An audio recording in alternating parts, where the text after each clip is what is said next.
Tonight's species is a very social-oriented fish. You'll find them around whale sharks, bull sharks, artificial reefs, and navigational markers. These fish at times can be very difficult to catch because of the fishing pressure. Tonight, we're talking about cobia here on the Florida Insider Fishing Report, which starts now.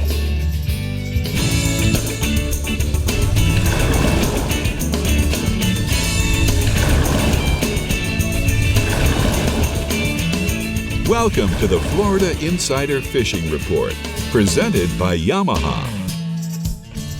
Welcome back to the Florida Insider Fishing Report. I'm Brie Gabrielle, and this, of course, is Captain Rick Murphy. And today, we're thrilled to talk about the highly sought-after species that's a favorite among anglers in the Sunshine State, and that's cobia, right, Rick? Yes, ma'am, we sure are. You know, Brie, the one thing that's so cool about cobia is we can find it throughout the whole state of Florida. All the captains have them in all their regions. Can't wait to hear about some of the local tricks that they use. But more importantly, like I said in the open, you know, they are very social. So a lot of times when you hook one, you got to be ready. Have multiple rods ready like we do for mahis, and you'll catch more than one at a time.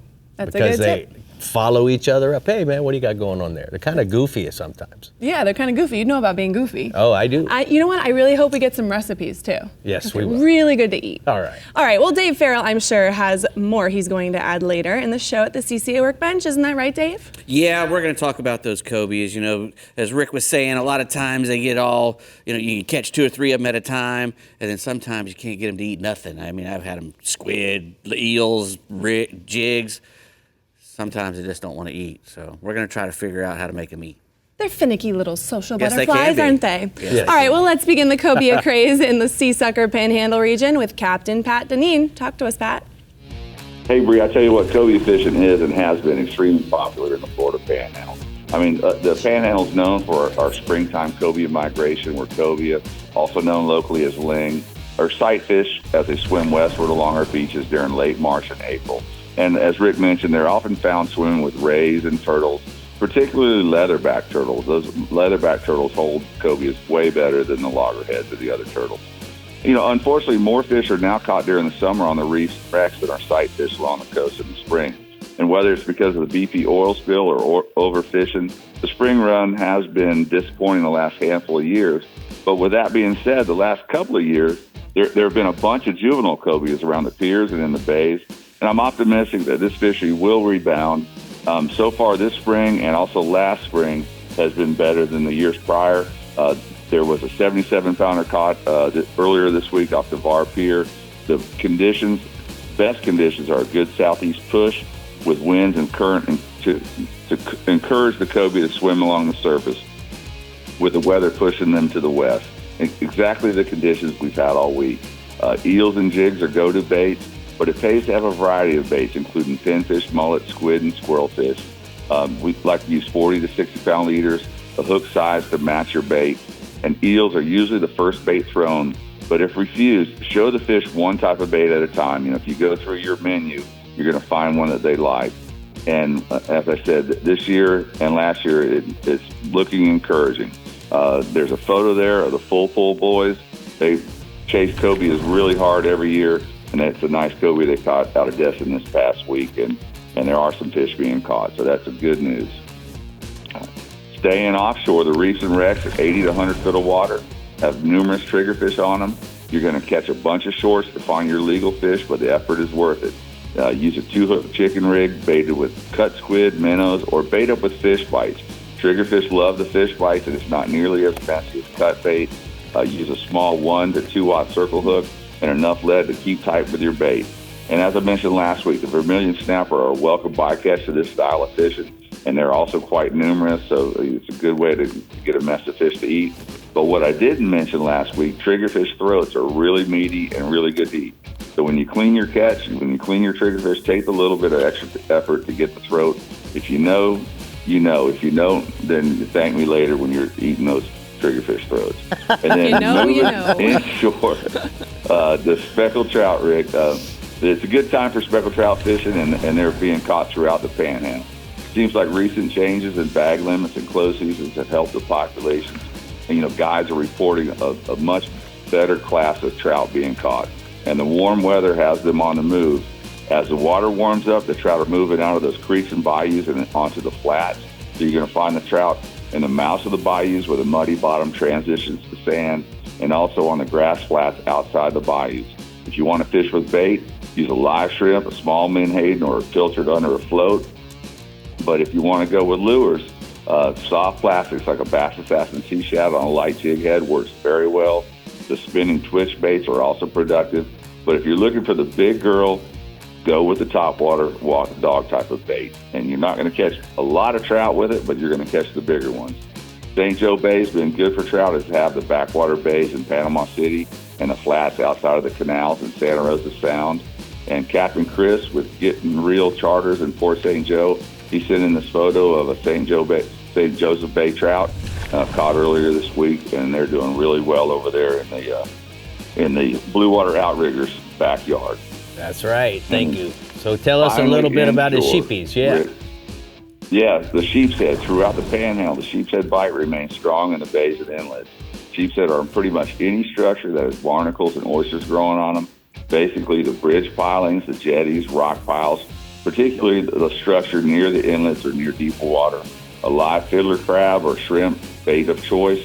Sheep's head are notorious bait stealers. So use a short leader on a Carolina rig so you can feel your bait, or a sheep's head jig where you have direct contact with the hook. Moving water is best, either incoming or outgoing. And if you're fishing bridge pilings, use a flat-bladed shovel or similar tool. Scrape the pilings and get those oysters and barnacles chum line going. It's going to turn the bite on. Sheep's head are averaging 3 to 4 pounds, with some exceeding 7 pounds right now. All right, Pat, thanks for starting us off with the Sea Sucker Panhandle region, region, but we're going to go ahead and take a look at the Bluewater Outrigger hotspots. He says that inshore, Spanish mackerel along the second sandbar and in the inlets, trolling Christmas tree rigs or casting gotchas and spoons for those Spanny Macs. And then offshore, some big schools of Jack Crevalle along the Panhandle beaches right now. Cast those topwater baits with spinning gear and break out a fly rod and throw some big old poppers. And guys, I want to tell you, remember this, guys. You can get 5% off of your first purchase on shopping at shopbow.com using the code FIFR. Ricky Dicky giving it back to you guys right 5%? there. 5%. BWO.com. BWO. There we go. Shop All it. right, we're on the end of the Cobia run in the Fishbites East region, but Captain Mike Holliday is seeing some fish pop up on the wrecks and reefs. Hello, Mike. So let's check in with him and see what other details you can give us. What's going on?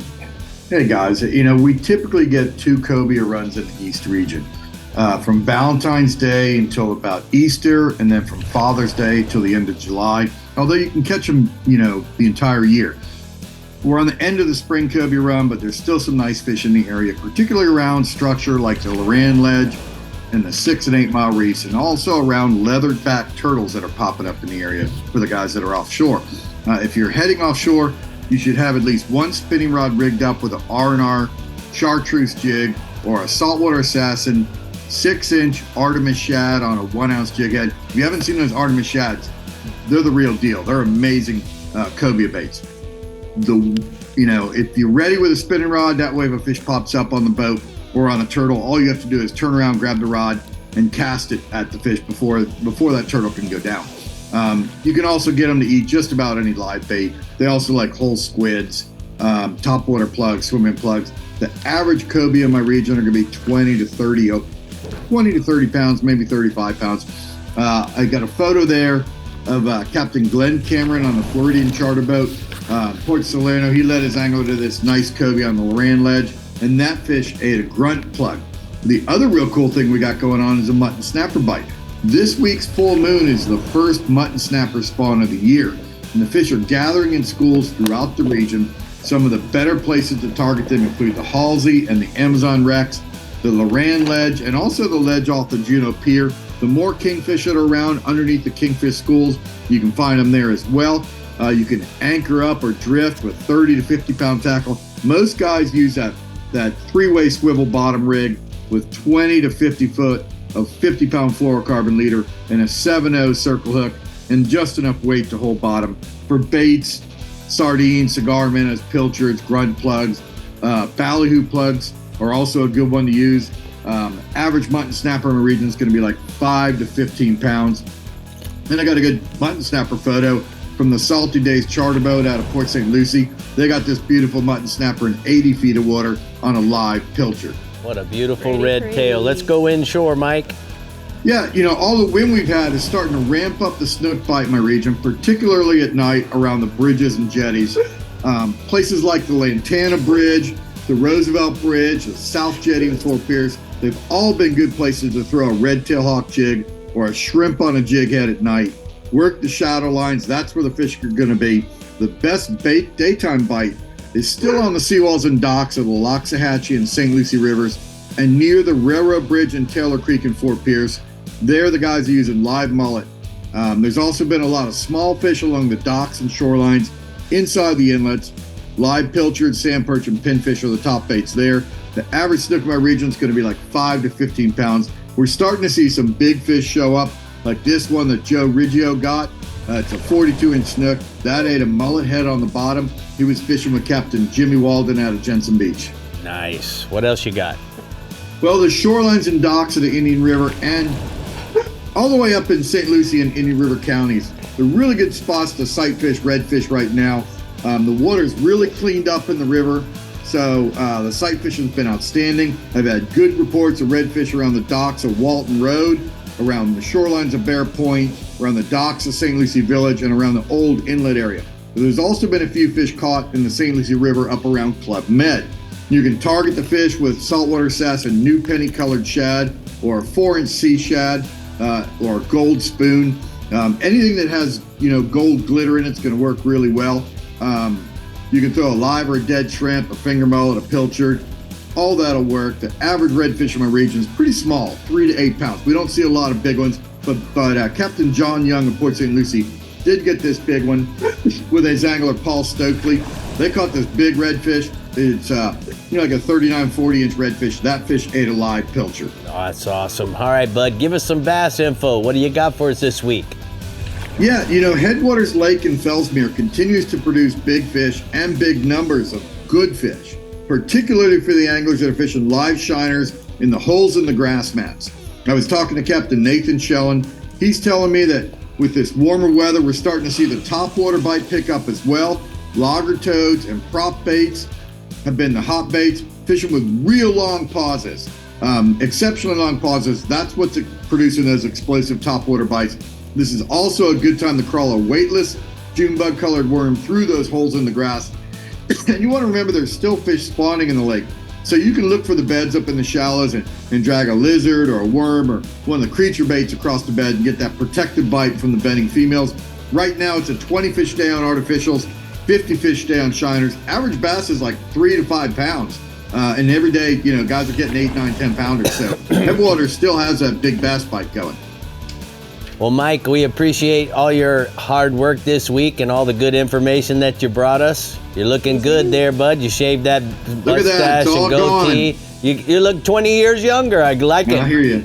All right, bud. Maybe I need to try that myself. All right, we're going to go ahead and take a look at the T&H Marine hotspots inshore. He said the pompano in the surf at Hobe Sound Beach, fish bites and shrimp, clam, crab strips, or maybe sand fleas on a double hook pompano rig is going to work for them. And then offshore, the mutton snappers in 75 feet of water on the Loran Tower ledge off of Hope Sound.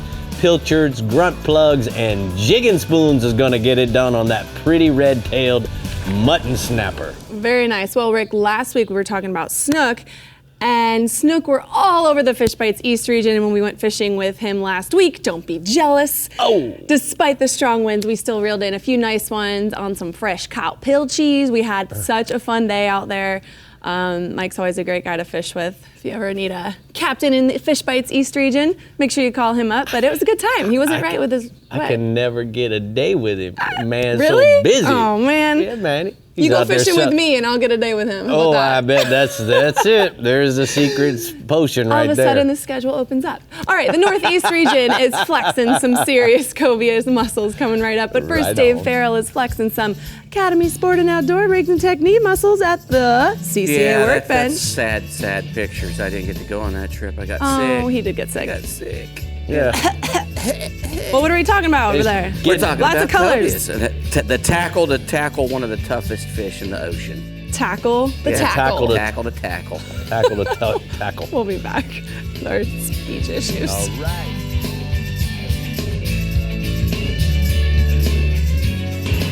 The Florida Insider Fishing Report is brought to you by Yamaha. Reliability starts here. Fenwick. Feel everything. Sirius XM Marine. Weather. Fish mapping. Entertainment. Penn. Let the battle begin. Casa Vieja Lodge. 5-star angling in beautiful Guatemala. Shallow Sport. Legendary performance. And Daiquiri Deck. Food, drinks, friends.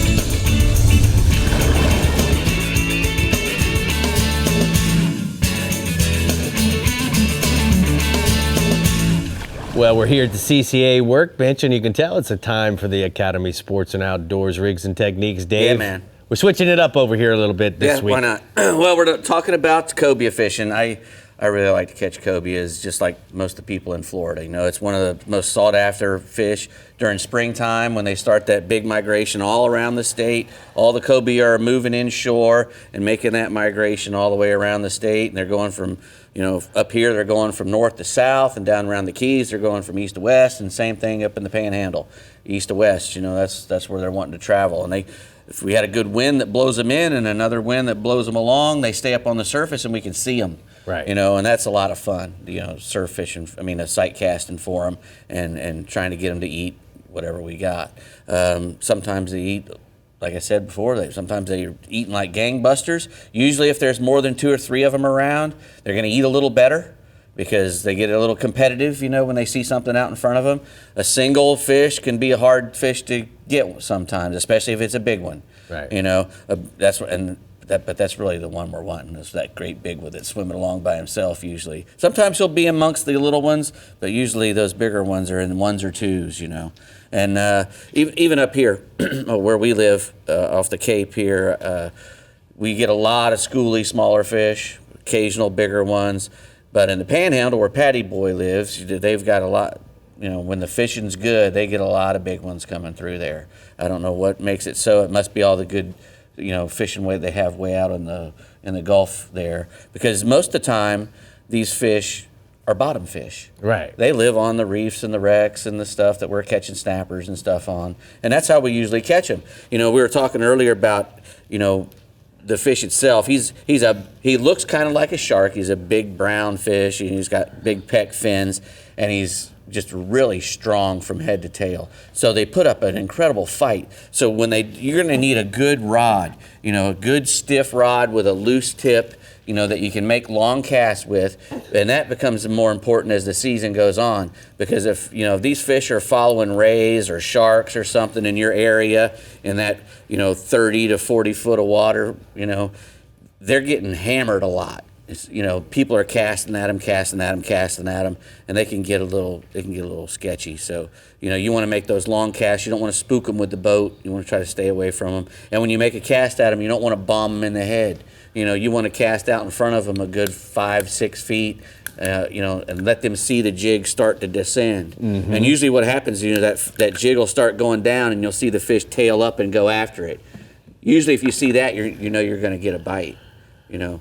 And so do you like the 8-foot rod over a 7-footer because you can throw it further? Yeah, I would rather have an 8-foot rod, but a strong rod with, like I said, with a kind of a loose tip, because you're going to be throwing jigs that are 2 to 3 ounces, or maybe a 1 ounce jig, but usually it's going to be a 2 to 3 ounce jig, and the baits you're going to be throwing are going to be a good sized little mullet. He probably weighs 3 ounces. Right. The eels are a little lighter, but sometimes they'll put them on a jig head. You can feed a eel on a jig head and put it out, or you can put a fake eel or a fake worm. Like I put an RSB worm in the back of a jig, and it looks just like a fish as it swims along as well. It gives it that eel look. An eel is one of the best baits. Patty's, like Pat said, we throw the eel first, because usually you get a bite out of the eel. They'll put the eel on a little short shank hook like that, a little tiny hook like that, and then they'll just put it right up underneath of his lip and out the top.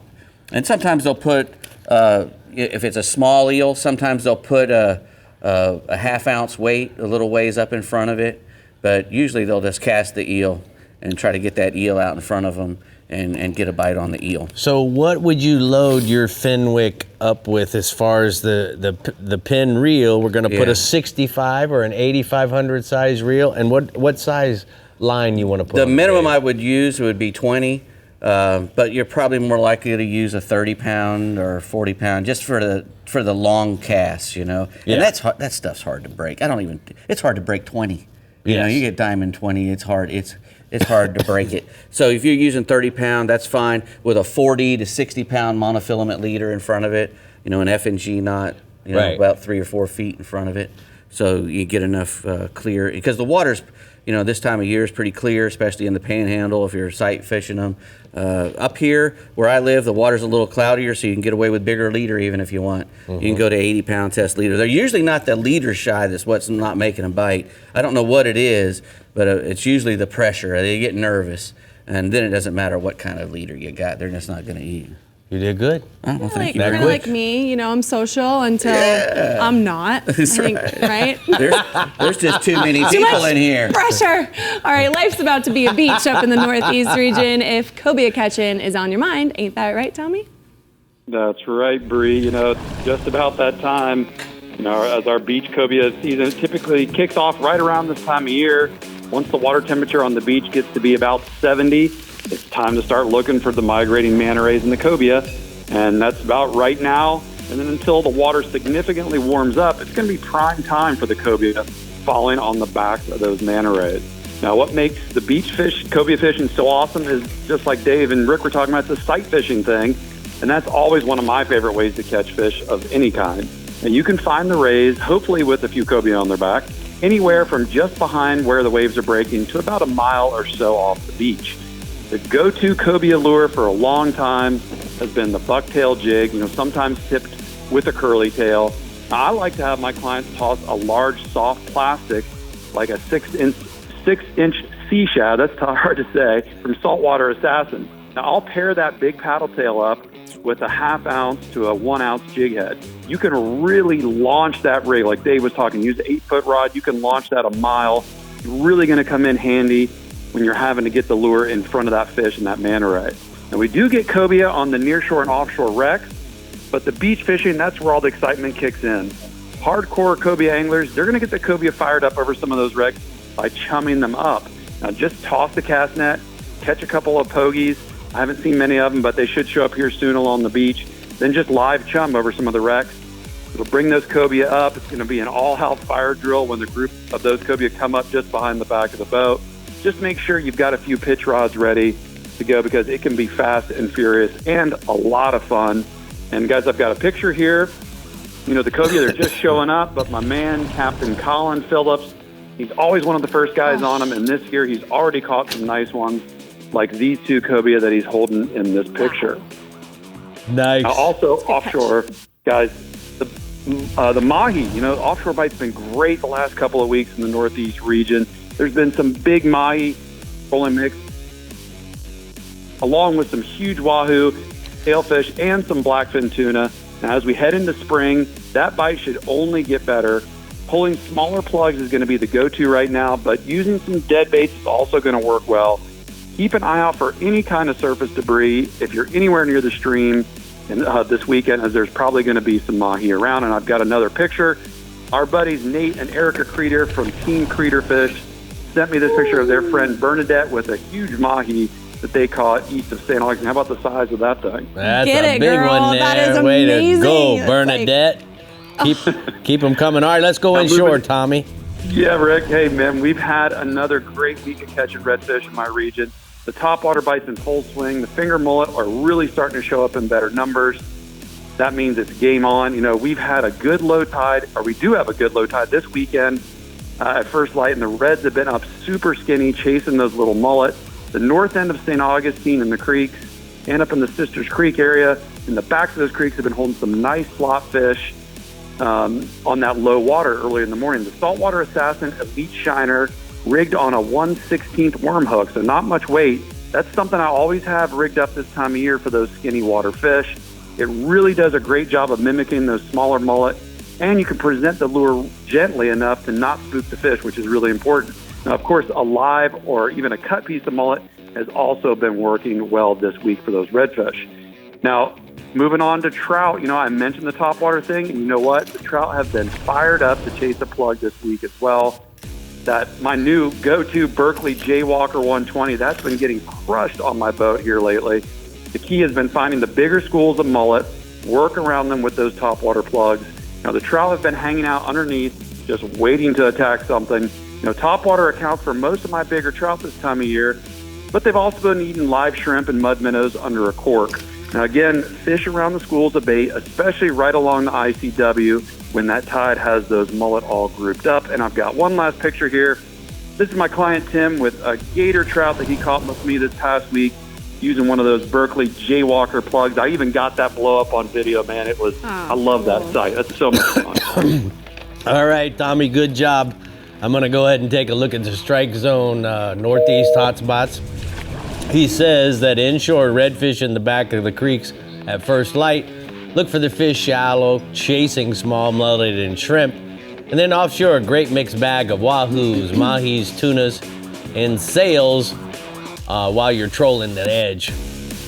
That ledge of mixed bag, my That's favorite. it. Woof. All right, Floridians, it's time to show your support for Florida's fisheries with a Conserve Florida's Fisheries license plate. For just $25, proceeds for the redfish tag support protecting and enhancing Florida's saltwater, marine resources, habitat restoration, water quality, and coastal environmental education. Get this beautiful edition at your local DMV or visit redfishtag.com for more information. It really is pretty. I'm getting one. It is pretty. Too, the other thing, Bree, is we're all so busy all the time. We are. The one thing that CCA does is they fight Tallahassee on a local level to make sure that our fishing rights are protected. They also do it on a national level in Washington. So, guys, when you buy this tag, understand you're supporting a lot of different departments. Exactly. All right, well, we're seeing what we're on the hunt for this Easter weekend in the Discover Crystal River Northwest and Rio Legends Central East regions when we return. Plus, we're saying hi to our friend from Premier Remotes, so stay hooked, and we'll be right back. The Florida Insider Fishing Report is brought to you by Power Pole, Total Boat Control, Berkeley, your fish, our science, Bahio Sunglasses, blue light blocking, radically clear lenses. Sea Sucker, easy on, easy off, incredibly strong. Bluewater Outriggers, everything for your outdoor adventure. Kubota, together we do more. And YanMar ASV, a leader in compact equipment. Well, as you guys can see here, I got Bobby Reagan from Premier Remotes. And you know what, Bobby? I've seen a lot of cool products in my years, but why don't you tell me about what you guys got going on here? Sure thing, Rick, and thanks for having us. So basically, Premier Remotes is the world's first smart boat lift controller.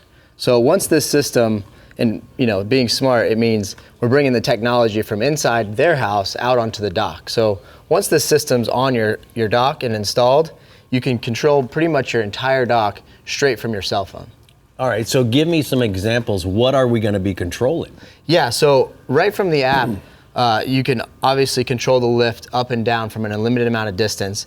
No more keeping track of yellow remotes. You can just hit which boat you want to put in, multiple boats, and deploy the boat from there. It also comes with security features like remote lockout. So if you don't want people to use your lift, you can simply lock it out from afar. But if they do, like children or any kind of theft, once they press the button, it's going to send a notification straight to your phone. All right, another cool feature that I love is that you have the ability to turn on your dock lights before, when you're getting ready to go outside in the morning to load the boat. Yeah, so basically, a lot of guys will be coming down the canal at night and they want to be able to flip the light on, turn the light off. The lift is already going down. They know by the time they get to their slow speed zone that the boat's going to be ready for them. The same for pulling in the neighborhood or coming in from the house or something like that. So the next day we've put our stuff up. We did it in the dark. We fished till late. And we notice the boat's a little off, not quite level. Can you adjust that? Sure, yeah, and a lot of people have this problem, like, you know, their motors aren't at the same speed and they're constantly walking from the box and looking, try to see, you know, if their boat's level. On our level page, you can actually sit there in front of the boat or on your back porch and level each motor individually and give it that perfect look. Sometimes, you know, guys even try to get it out of the way of the sunset. Love that. All right, tell me where we go to find you guys. Yeah, so to find more information and to see videos and more examples of this, you can go to premierremotes.com or you can go on Instagram. We're the Boat Lift Guys. All right, Boat Lift Guys. Bree, what do you got going on over there? Just exploring the power poles, and you know, if you double tap, it automatically comes up. And that's your mini power pole tip right there. Aye. All right, when it comes to the Cobia bite in the Discover Crystal River Northwest region, changes are about to happen. So listen up to Captain Jeff Hageman. Go for it, Hag. Cobia this time of year are on the move. We got them on the flats right now, but they're transitioning offshore to reefs, wrecks. So looks for fish cruising the beaches, also passes around the channel markers in and out of Tampa Bay. In the wintertime, big thing for us is our cobia fishing around the power plants. So in that wintertime, you want to look for, as soon as that water starts chilling off real good, you want to look for them around the power plant runoffs, and they'll be on the back of stingrays. And as far as baits goes for cobia, artificial eel on a jig head works really good in a black or a mossback color. 3/4 ounce jig head to a 1/2 ounce jig head works really well. Also a tail hook pinfish, under a cork is hard to beat. And one of my favorite for sight casting cobia is a tail hook jumbo shrimp on a jig head. That's a great bait to get them enticed, especially when they're following those stingrays around. Those stingrays are kicking up shrimp and fish and all kinds of stuff off the bottom as they're flapping their wings. And that tail hook shrimp really gets them going. All right. Staying offshore, Captain Rob Davenport of Big Nasty Charters out of St. Pete's reports the red grouper bite right now has been good in 80 to 100 feet of water, 140 feet of water over flat rock bottom. Some small ledges is mostly what he's been targeting right now, but most of that flat rock and those little ledges. Knocker rig, 6 ounces of lead, 7/0 circle hook, and 60-pound fluorocarbon leader. Cut squid or cut sardines has been his bait of choice. All right, let's go inshore. Moving inshore, Captain Mario Costello of Tall Tales Charters, fishing out of Crystal River, reports a good snook bite right now around the rocky shorelines from Crystal River to Yankeetown. He's throwing a 5.5-inch glow jerk bait on an 1/8 ounce jig head on the incoming tide. He's also using live select shrimp on the outgoing tide. Snook right now are ranging anywhere from 30 to 35 inches with a few monsters mixed in. And moving down to Tampa Bay, Captain Jim Pollard of Big Daddy Sport Fishing Charters out of Tampa Bay reports a good snook bite right now. They're really starting to push towards the creek mouths and out of the lagoons and into the passes. Water temperatures really starting to warm up right now. So late morning, late afternoons have really been producing some good snook bites for Jim. He's using live pilchers with a 2/0 circle hook and 25-pound test leader. I've got a photo here of me and Pops with a nice spring snook caught this week. All right, good to see you getting Dad out fishing. That's awesome. Yeah, got another photo here of Captain Jim Pollard. He took his new bride out for a little fishing with a nice little snook, and congratulations to Jim on both of those catches. Yes, sir. Ready. Congratulations, Jim. All right, tell us what else. One more Hag to go.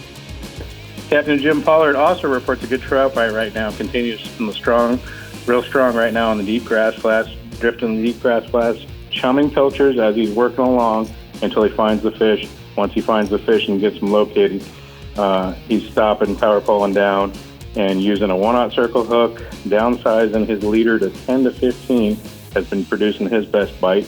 And Captain Lee Thompson of Shallow Seas Charter out of Port St. Joe reports a good trout bite right this week.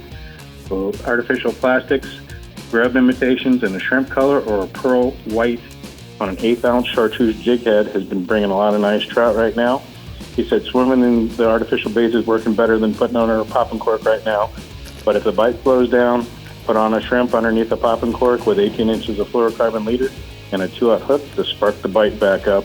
And I've got a photo here from Captain Lee Thompson with his crew with some nice St. Joe trout. Thank you for all the pictures this week, Jeff. We're going to go ahead and take a look at the Ozella Key Marina hotspots from the Northwest region.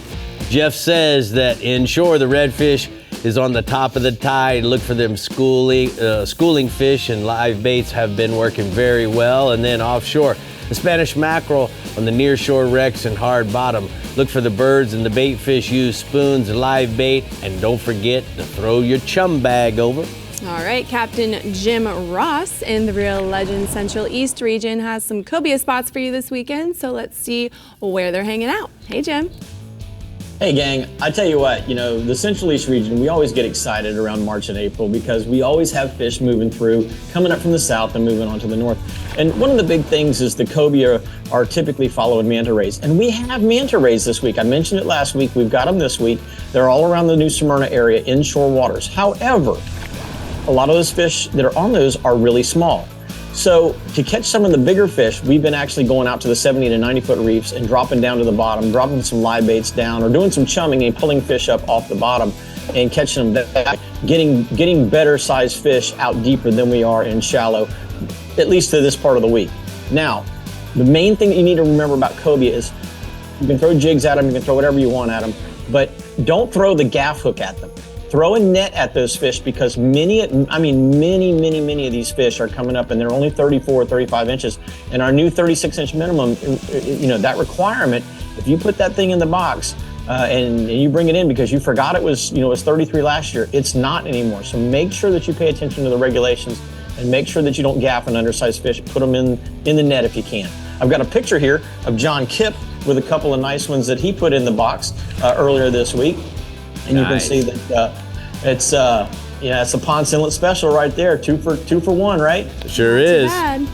But I tell you, the other thing we've got, Rick, is triple tail, and you and I like to catch triple tail. In fact, we got a chance to do it together on one of the Sportsman's Adventure shows. But right now, our triple tail season is kind of winding down, but there's still some good fish out there. Our water temperatures are right around 75 degrees. We've still got some shrimp offshore along the bottom, and we've got bait fish starting to move in.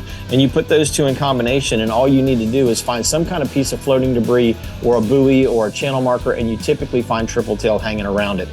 One of the best ways to catch them is to use the Saltwater Assassin Buddha style jig head in the 1/8 or 1/4 ounce. And that thing, it doesn't have a plastic keeper on it, so the shrimp doesn't get fouled on it. It will slide back and forth very naturally and not get twisted and start to spin and give the triple tail a reason not to bite it for you. One of the things that, the other things that you can use is a live small pilchard or some kind of a small finger mullet. They seem to be working really well on the jig heads right now as well. Most of our fish are 4 to 8 pounds, but you can get some fish up into that 15-pound class if you like. Got a picture here of one that Steve Bain caught with me the other day outside of Canaveral. Dang. And no, that one's on the upper side of what you're gonna catch right now, but there's some good fish out there, so keep an eye out because you'll see them floating on top. Let's roll inshore, bub. I tell you what, snook is like everywhere. It's like, where do you not catch a snook anymore when you go fishing? They're on the beaches and jetties, they're in the flats, they're just everywhere. The guys on the beaches and jetties, and especially at the inlets at night, are throwing that new Bass Assassin or Saltwater Assassin 5-inch Artemis shad on a jig head. That seems to be working really good. That's been a fantastic nighttime bait, especially on the incoming tides. And then, anytime that you're fishing around mangroves, you can catch them on smaller soft plastics that imitate glass minnows or flies. Flies work really good. And of course, jumbo shrimp, croakers, finger mullet will all get the job done. Depending on the day, snook can be a little picky sometimes, but most days they'll eat those 3 particular baits. Our average snook is about 26 to 36 inches. And here's a picture of a beach snook that we caught the other day. So there's some good ones out there. Nice. Tell us about the black drum, bub. Black drum action. Black drum have become the new redfish in the Central East region. I've actually caught more black drum in our lagoon systems over the past year than the number of redfish that I've caught over the past 2 years. So that should tell you something. Black drum are usually very user-friendly, and they'll eat dead bait just as quick as they'll eat live bait. In fact, I've been using a lot of dead pink shrimp lately. I've taken some of my shrimp in the morning when I buy them, putting them in a Ziploc bag and letting them just sit out during the day and kind of cook with the sun on them. And I'll tell you, when you go to midday sight casting, those black drum will jump all over one of those pink stinkies. Most of the fish are running 2 to 10 pounds. We've got them up to 40 pounds right now, especially if you're fishing around the bridges and spoil islands. And I've got a picture of a nice little backwater black drum here that we caught the other day. And you can catch them right up from under those mangroves. So it's just a fantastic time to get out there and catch all of these species we talked about tonight. He was ready for his close-up. Yeah, man. Hey, Jim, real quick, how long's that black drum fishing gonna last? It should stay all year. Okay. If it does like it did the last 2 or 3, it should stay all year. And now here's one other thing we got to mention, guys and gals. CCA Florida Star Tournament's coming up, so make sure that you guys can get to the CCA website, sign up, because even though the tournament hasn't started yet, guess what? You can still win prizes. If you catch a previous year's tag fish, you can get a giant package of coolers and tumblers and all kinds of cool stuff. So make sure you go and register for that this year. Good reminder. Appreciate all your hard work this week, bud. We're going to go ahead and take a look at the Rodan Marine System hotspots. Our Captain Jim says, inshore, weak fish on the near shore reefs outside of Ponce Inlet. Vertical jigging using Fishbite shrimps on a 1/4 to a 1/2 ounce saltwater assassin jig head for fish up to 18 inches. And then offshore, check the 70 to 90 foot reefs for the cobias. Use live baits or jumbo shrimps on the standard bottom rig or a large jig head. Don't forget that, guys. That'll really work well for you. Okay, well, I'm just gonna kind of snowball off of what Jim said. It's time to get ready, anglers. You only have 7 weeks before the Star competition begins with over $500,000 in prizes, 100 winners, so make sure you are entered. And if you register early, you'll receive a 25% discount on TH Marine products, 1 Hughes raffle ticket, and the Salt Strong Redfish Mastery course for free. The CCA Florida Star presented by Yamaha is a summer-long catch photo fishing competition that offers prizes for inshore and offshore species where every fish you catch could win you new boats, Yamaha motors, scholarships, marine electronics, and so much more. So make sure you get registered today at ccaflstar.com. We are hopping into the Tron Central West region next, and Dave Farrell is showing us some Taco Marine new products at the CCA workbench. Let's hop to it, Dave. I'm going to do Brie's favorite thing, talk about fashion. She loves it when I talk about, I'm going to put my pants on. I don't get to put my pants on very often, but today I'm putting some pants on. All right. Put your big boy pants on, Dave. It's time to talk fashion. Those are big boy pants. The Florida Insider Fishing Report is brought to you by Academy Sports and Outdoors. Have fun out there. Penn, let the battle begin. Alta Equipment Company, where uptime matters. Ameritrail, load, launch, relax. Rodan, set it, forget it, catch more fish. Discover Crystal River, Florida. Bass Assassin and Saltwater Assassin. Best lures, period. And Maverick Boat Group, makers of premium boat brands Maverick, Hughes, Pathfinder, and Cobia.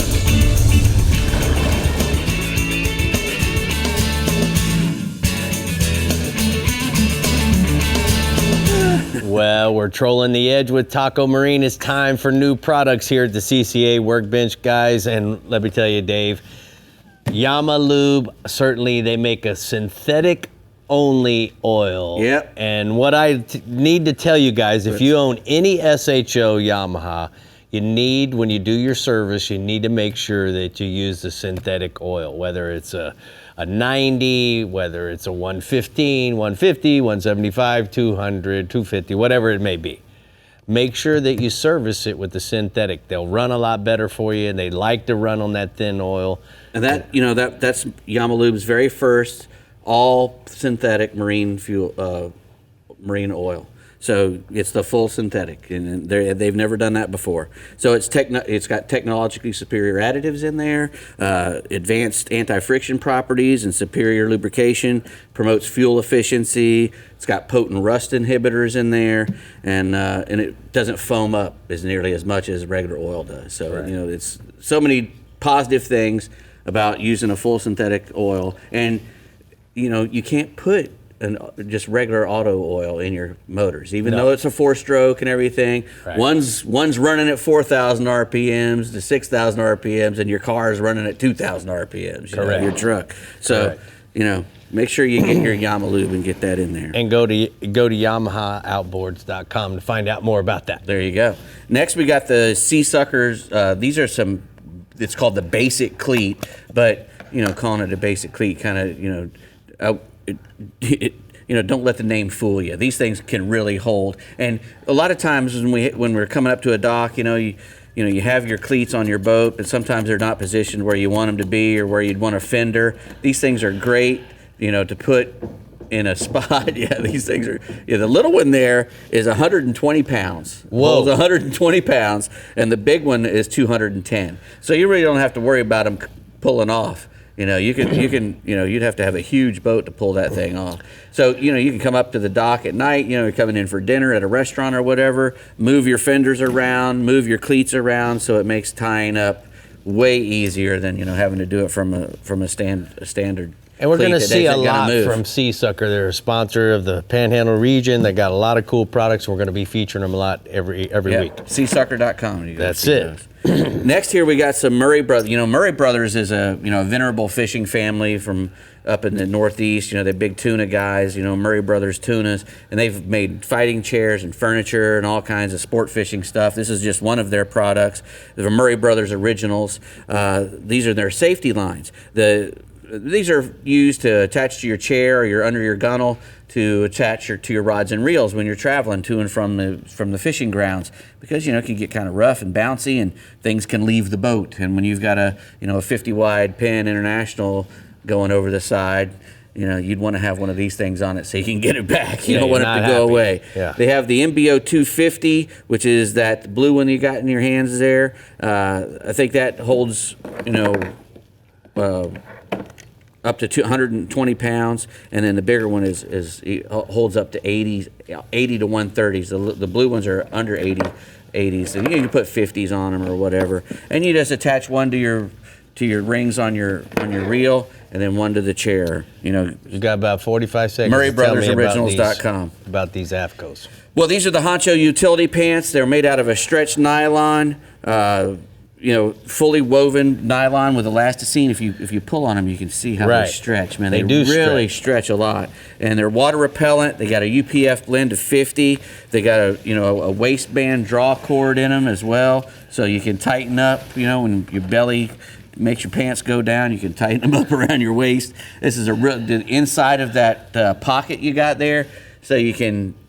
Put your pliers in there, and this stuff is not gonna, pliers are not gonna poke a hole through and be falling out down your leg like a lot of other plier pockets do.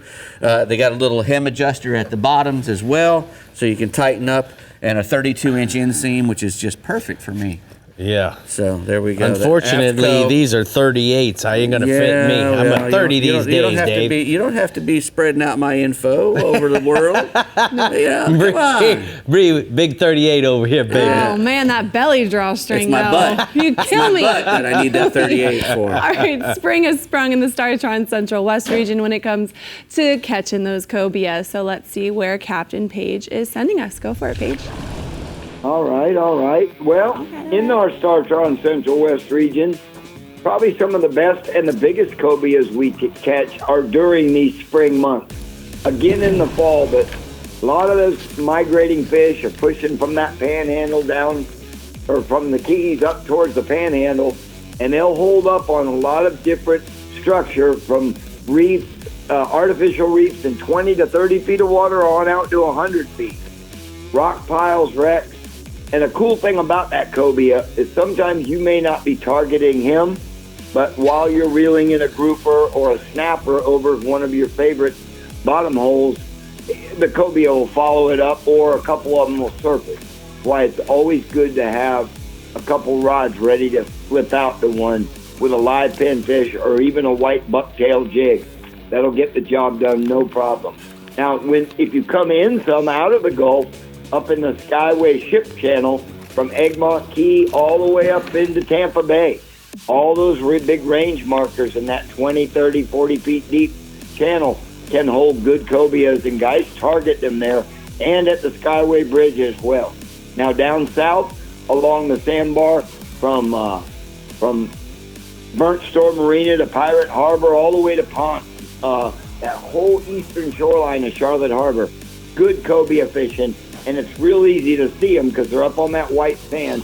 It's a good idea to have a live bait to throw, and then again, something that you can get out there. I like using a heavy, at least a half-ounce jig head with a white curly tail Berkeley swim bait. Works real good. Now, I've got a couple photos tonight. One of a happy client with a nice cobia caught right off a new pass in Sarasota this past week. And then the next one is of the captain. That's Captain Dakota Moore. And he's got that Forrest Gump look going on, like when Forrest was out on that long jog. Yeah, he does. Tell us about the kingfish, Paige. And that water's warming up, and the kingfish, sometimes the cobias can be mixed in with them. We're up in the 70s now, even 80 by the end of the day in the shallower water, and they have arrived, and there's big schools of threadfins, Rick, everywhere. We've got a couple big tournaments coming up, but I've got some good reports down to the north, up to the north part of the region and down to the south, 20 to 60 feet of water. Just key in on your bottom and your areas holding the threadfins. You're going to be able to catch them. A lot of guys are free lining threadfins. A lot of guys are trolling them. Again, you can use a lipped Berkeley plug, pink, chartreuse, silver chrome works real well. Got a nice kingfish photo tonight of Captain Brian Marcy of Breakwater Charters with Old by Golly. It's Brett Wally from Walt's Fish Market was the guest star that day. And I guarantee you they smoked that kingfish at the Walt Smoker that night. All right, let's go inshore, Paige. Redfish, we've started to get some higher tides. Redfish are up on top of the bars every day on that high tide. Right now it's around noon, 1 o'clock. And the sandbars and oyster bars down in Charlotte Harbor, Bull, Turtle Bay, back in Whiddens Creek, and up my way around Sarasota Bay, Long Bar, and Palmasola. I heard out front of Palmasola there's been a good group of fish up around the mangroves, around the higher stages of the tide. Live, free-line pilchards, or pinfish, but there has been some floating grass, so it's a good idea maybe to have a cork as well. And then if you want to throw a lure, tough to beat a new penny Berkeley Gulp shrimp on a 1/4 ounce jig head or a Johnson 1/4 ounce or even half-ounce gold spoon. My redfish photo tonight, y'all were mentioning Sea Sucker. That's the president and the originator of Sea Sucker, Chuck Casagrande, with a really nice redfish that was part of his slam that we had this weekend in the pediatric cancer tournament, in which he got second place in. Quickly on the snook, bub. Snook fishing is on fire. They're on the beach, live pilchards. It's tough to beat them. If you're going to throw lures, you can throw that Berkeley stick shad in the chrome pattern, but get out on the beach. You're going to see the fish.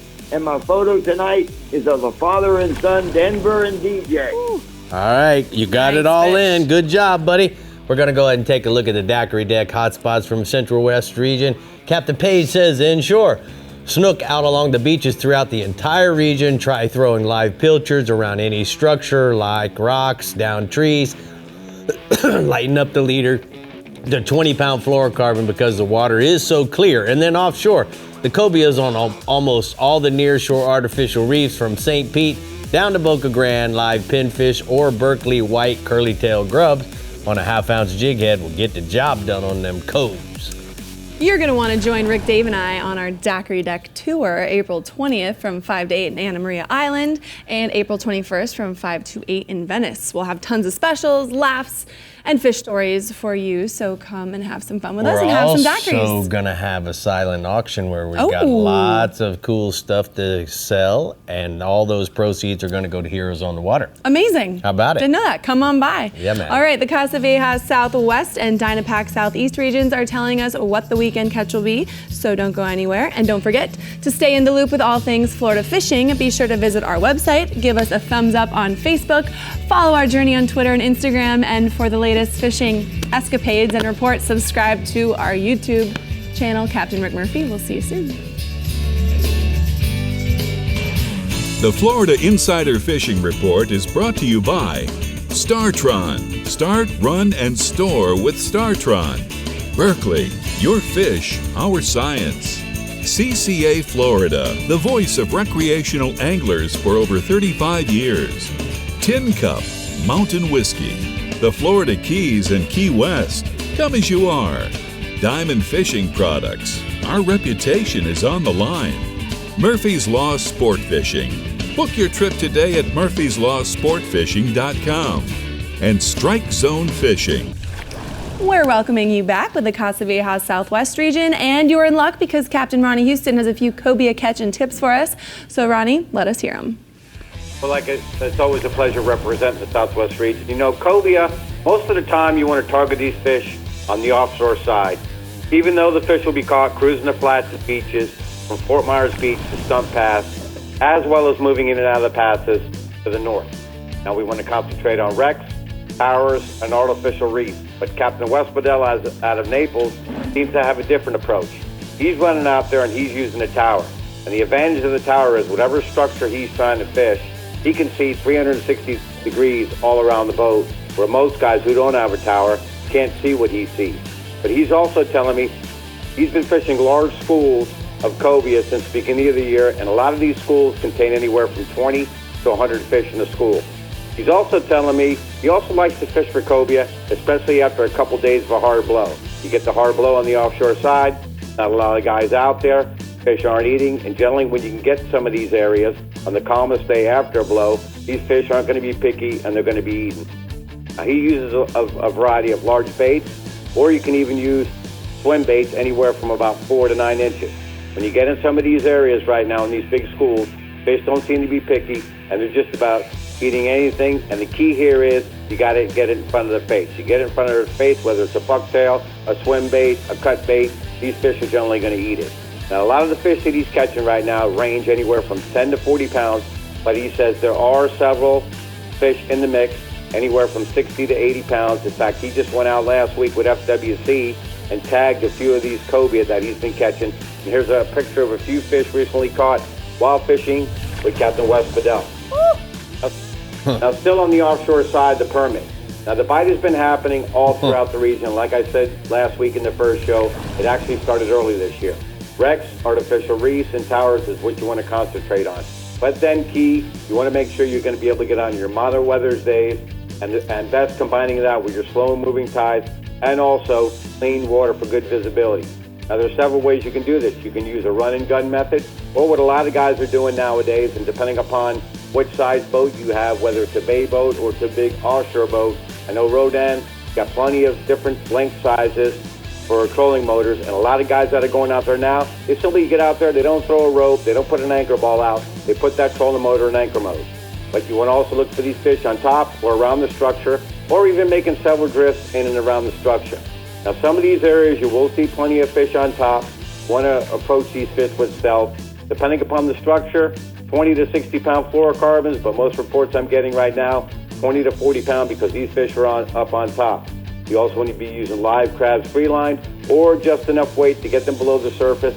You can't get the crabs and you're out there and you run into them, always have a few bright colored bucktails handy. These are some of the fish right now that are being caught out of the Naples area for the permit. The inshore report right now, you know, we got plenty of different options fishing for these fish right now. So presently, being that we're at the top of the full moon, I strongly suggest intercoastal docks and seawalls at night, especially to the north, anywhere right now from Fort Myers Beach into Cape Coral and up to Punta Gorda. Key is going to be, and it doesn't really matter what tide, good moving water. Snook like that current, and they want to be in an ambush point. Live shrimp, pilchard, or the bass assassin shrimp, and root beer or electric chicken. And the key here is you want to be able to hook that shrimp weedless, skip it up under them docks. To the south, from Goodland and the 10,000 Islands, live pinfish and pilchard. Concentrate your efforts right now in the middle bays. I don't think there's an abundance of snook way down south on the outside. A lot of these fish are still in, working their way out. You also want to work points with good moving current and deadwood. Now, if the weather is moderate, now you can start getting out there, working your outer Gulf points. I strongly suggest throwing big topwater plugs like the Berkey J Walker 120, bone, pilchard, or mullet, along with topwater walk-the-dog lures similar to those. The reason I'm saying that is these fish are starting to gang up on the outside. By throwing them topwater plugs, you might not get a lot of hits, but you're going to start to see where these fish are going to be staging, and then you can come back and use live baits, jigs, gold spoons, whatever you want. So the topwater walk-the-dog lure is the best bet. Get a picture of a nice snook recently caught again down in the 10,000 Islands. The last report's going to be on the redfish, Everglades National Park, the 10,000 Islands. Right now, your flood times along outer Gulf points with submerged deadwood. Independent shorelines with good scattered deadwood. All long green mangrove shorelines. First section of deadwood you see, try to give it a shot. Push to bar points, Also look for areas of fry bait that are moving in right now, along with roaming mullet schools. Now there's plenty of different ways to catch these redfish: by pilchards, cut shrimp, ladyfish or mullet on knocker rigs. Here we go again, the Berkley J. Walker 120s. To locate these fish, if they're not taking the top waters, follow behind with gold spoons or old school bright colored pucktails tipped with shrimp. I got a nice picture of a redfish recently caught.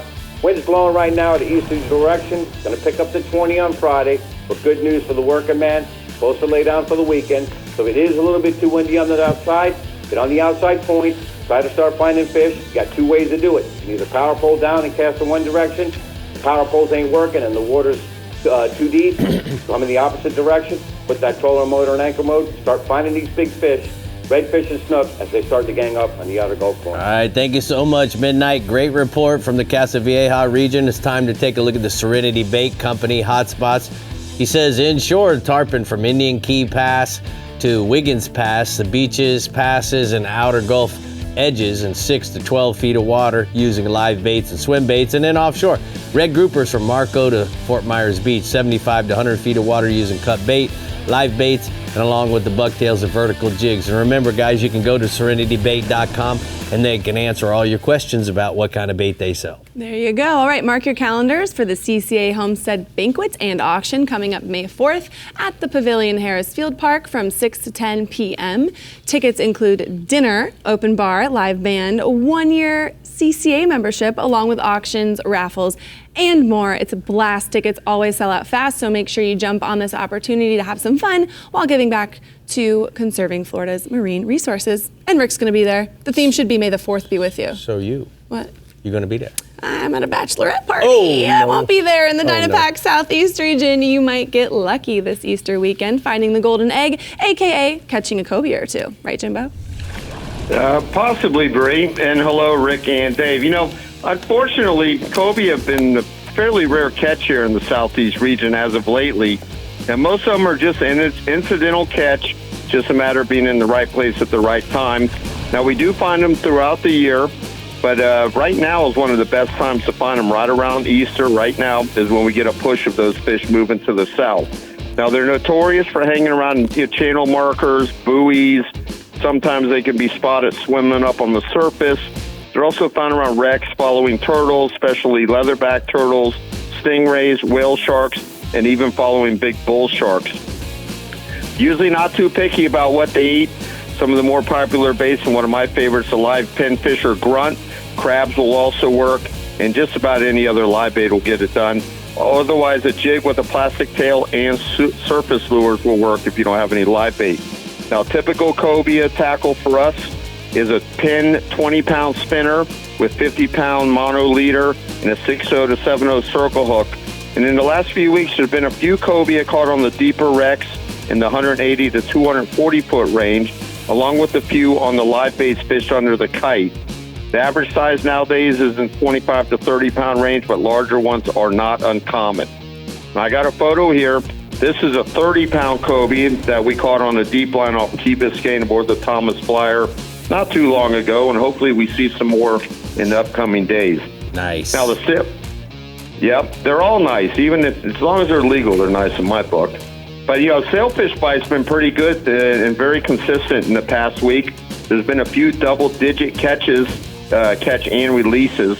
One of the boats earlier in the week had 27 of them one day, so that's about as good as it gets. Whoa. Now, they've been coming through in anywhere from 100 to 300 feet of water.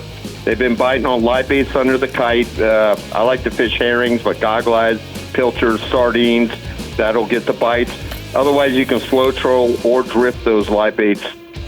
Now, most of the bites have been in areas with some blue water and north current, but there have been a few fish caught in the greener water also. One of the problems we've had lately, there's been a lot of seaweed coming through, so you got to look for a clean area to fish. Otherwise, you're just picking grass the whole time. But also look for any free jumping sails, especially if we get some calm weather. If you can get a live bait out in front of those free jumpers, you got a good chance of a hookup. Now, moving inshore, got some really good tarpon fishing around all the bridges and also in the inlets and around the lit docks of the ICW. In the inlets, look for marks on your fish finder or fish rolling near the inlet mouths or along the adjacent beaches on both the north and south sides of the jetties. Both incoming and outgoing tides have been good early in the mornings and then into the evenings. You want to fish a big live shrimp. A live crab will also get bites. Use a 6.0 to 8.0 circle hook, 60 to 80 pound mono or fluoro leader. Then around the bridges and docks, look for those tarpon feeding along the shadow lines on the outgoing tide. Big live shrimp's the first choice. Otherwise, a crab or live mullet will get bites. Or you can cast swimming plugs from the shadow lines on out. Some of these tarpon, especially in the inlets, they've been up to 120 pounds. Ooh. Yeah, that's a real one. Yeah. And then we've got some nice-sized sea trout. They've been showing up in South and North Biscayne Bay. In the South Bay, the best fishing has been on the grass flats on the western side of the bay from Matheson Hammock south to Gables by the Sea. And then in the north end, which has seen more fish, it's been from Venetian Causeway north to Holliver Inlet on both the east and west sides of the bay. You want to look for areas that have good moving water and heavy grass and potholes. 3 to 8 feet of water is a good depth to look at. Also look for any signs of bait. Best bites have been around the higher tides. Use a 1/4 ounce jig head and a 3 to 4 inch gulp shrimp in any color, or swim baits with green or black backs. Now the biggest trout, they're being caught on small light pilchards or herrings. You want to fish them under a popping cork. Most of these trout have been in the 15 to 18 inch range, and they're having some larger ones mixed in. All right, Jimbo, thank you so much. We're going to go ahead and take a look at the hot spots from the Dynapac Southeast region. He says inshore, drift live shrimp or crabs through an inlet for evening tarpon, and then offshore, drift or kite fish live baits in 90 to 300 feet of water for sailfish, kingfish, and maybe even a blackfin tuna, Brie. All right, we have one more region to go, and that's in the YanMar ASB Keys region, so stay hooked, and we'll be right back. All right. All right. There's that cobia. Beautiful. The Florida Insider Fishing Report is brought to you by Yamaha. Reliability starts here. Fenwick. Feel everything. Island Lures. Tournament Tackle. The IGFA. Every fish, every water, every angler since 1939. Sportsman's Adventures with Captain Rick Murphy. Fishing for adventure. Real Legends, available at bellsflorida.com. Dynapac, your partner on the road. And Taco Marine, troll the edge.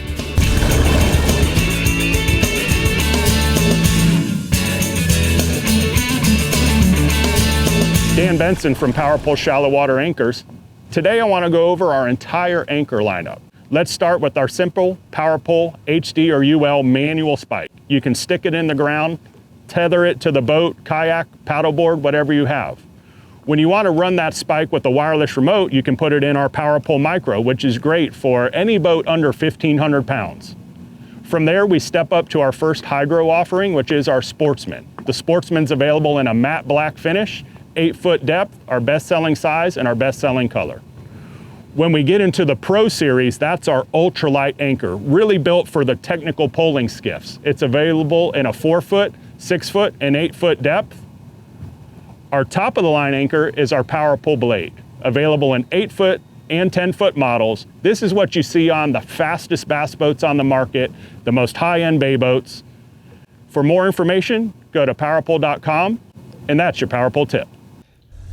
There you got it, Brie. You got the full lineup right there. Exactly. All right, let's head down to another Cobia hotspot in the YanMar ASB Keys region and hear how Captain Sarah Stanzik is targeting them. Hey, Sarah.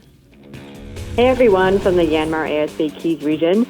Cobia here in the Keys are a great fish to catch, and a big bonus, you can catch them both inshore and offshore here and in the Gulf of Mexico. So, I mean, from all sides, we're literally surrounded by cobia in all directions. Anywhere you go, you can find them, which is kind of a unique scenario. They don't really look all that exciting. A lot of people mistake them for like small brown sharks, but they're great to eat and they put up a fun fight. So, for instance, if you're offshore in the Bluewater, the offshore charter boats on the reef, they'll look for cobia swimming with a bigger predator like a stingray or a shark. Because cobias are opportunistic eaters, so they follow those bigger predator fish, and they'll eat the scraps from those bigger fish killing other fish. So the captain will be up in the tower of the boat looking for, big stingrays or sharks swimming, and then they can literally cast at the cobia in the blue water, like up on the reef. They're like up on the sand. So it's really cool because it's like, sight fishing for them sometimes offshore like that, which is neat. A neat way to catch them. You can visually catch them like sight fish for them. For catching them in the backcountry, it's got to be like calm enough, again, so the little skips can go back out there into the Gulf or Bay. And they tend to pop up on wrecks or structure of some kind. But you can just bottom fish for them on those wrecks too, in those areas of structure with like a live pinfish or bait. So there's cool ways to catch them. They're kind of a unique species to target here.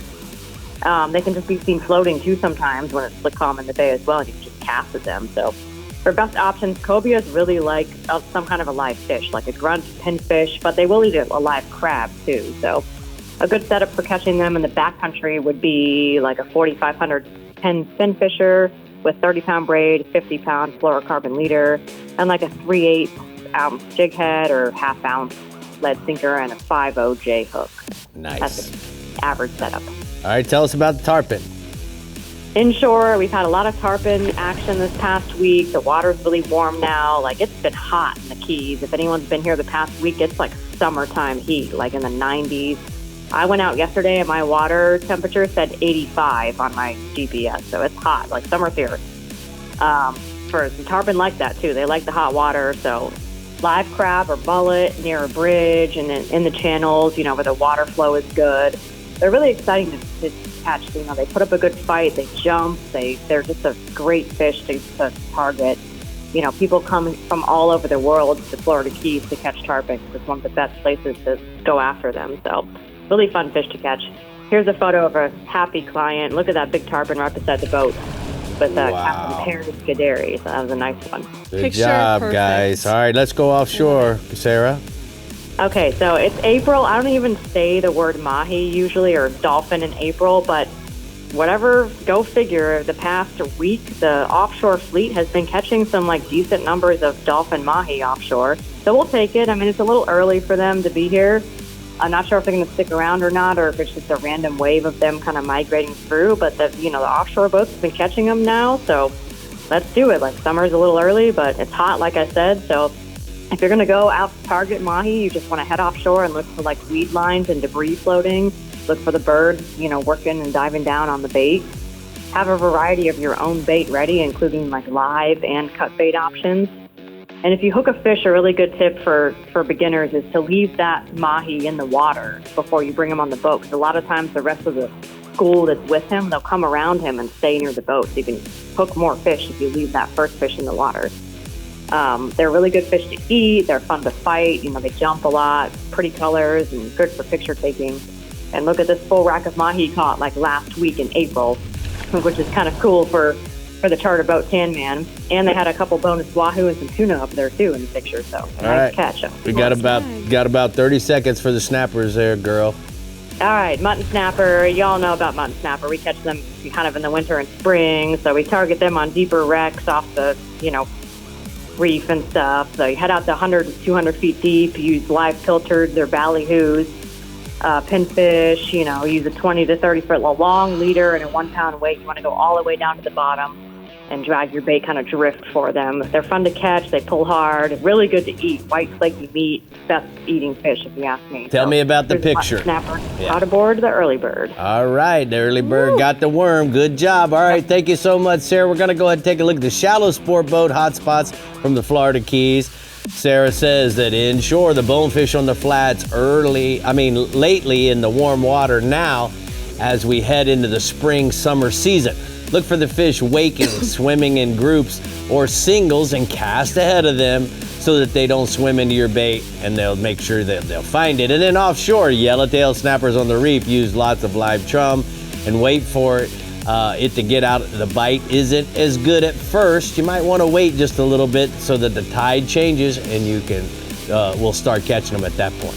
All right, well, it's time to talk tournaments in the Florida Keys. So let's start with the Key West Fishing Tournament, which is an 8-month-long tournament and goes on through July. It's open to everyone, whether you're fishing from a boat, land, or bridge, fishing for 46 species, while anglers compete for awards and bragging rights, of course.